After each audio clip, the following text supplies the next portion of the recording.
Welcome to Holistic Horseworks Talks. Join us with founder April Love as we talk about equine care.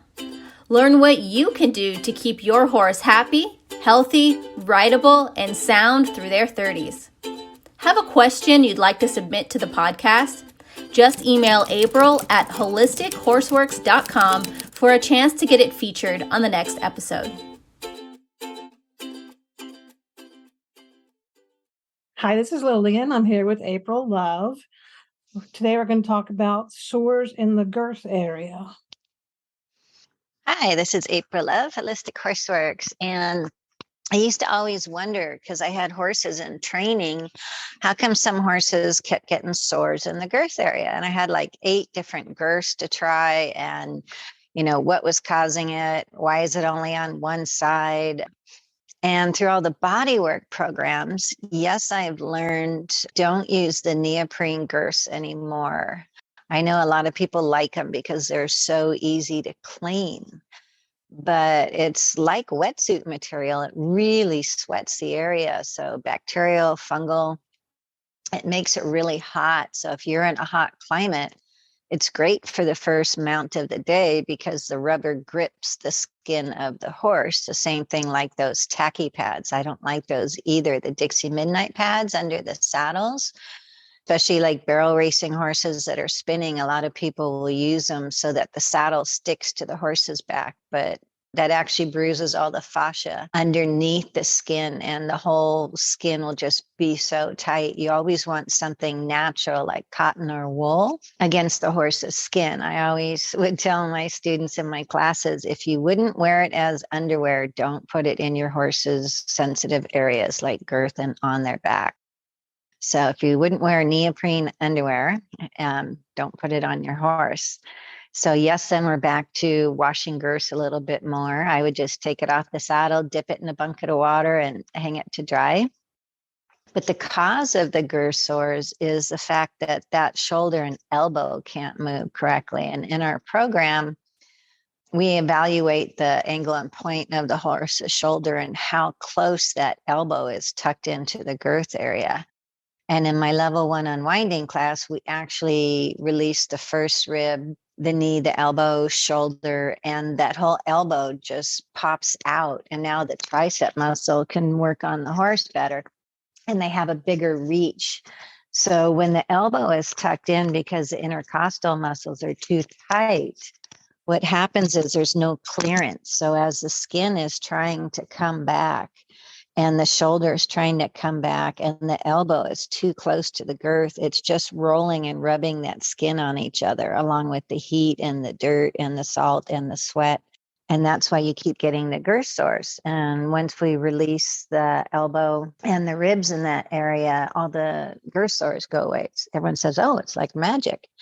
And the worst thing you can ever do is put something on those sores. I remember I had a horse in training. I'd gone on a long ride, came back. I felt so bad. Both of her elbows and girth area were just raw. And I was going away for a weekend endurance ride. And I didn't want the flies to bother her. So I put the pink SWAT stuff on. Within 4 hours, she just swole up and was red and irritated. And I'm like, oh my God, what did I do my client's horse? And because SWAT is poison, that's how it keeps the flies off. So here I had an irritated skin area that was just rubbed raw, and I had added poison to it. So I've learned better just to do a light wash with like tea tree oil and clean the area. And then if you need to put something on the sores, if it's a big sore, I do the Dynamite Liquid Trace Minerals because it closes up wounds from the inside out. You can just put some drops on your finger, or you can put it in a little spray bottle and spray it.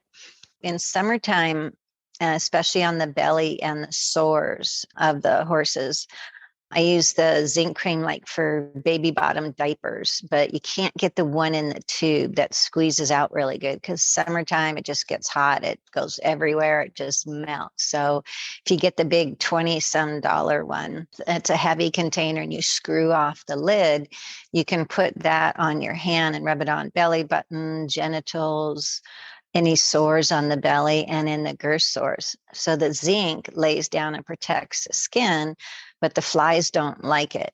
But yet it's safe enough for babies' bottoms when they get diaper rash. You can also do a little of that on noses that get sunburnt, and you're not putting poison into the skin. So if you have girth sores, you need to do my bodywork program and then flush that area with tea tree oil and water, a nice mild solution, and then put the zinc cream down on it. And you're going to have to leave the horse alone until that heals, or you're going to keep irritating it.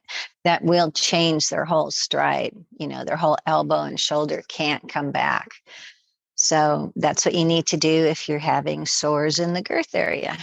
And this is April at HolisticHorseWorks.com. And my how to medicate horses, everything that I do for cleaning wounds and colic and everything is in my horse book on Amazon. It's called Horse 102 Holistic Alternatives, and it's on Amazon. Thank you for tuning in to another episode of Holistic Horseworks Talks with April Love. Remember to check the show notes for links to all the resources mentioned in this episode. Have a question you'd like to submit to the podcast? Email April at HolisticHorseWorks.com for a chance to get it featured on the next episode. Loved this information? Share it with your horse friends. They'll find it helpful too. To learn more, visit HolisticHorseWorks.com.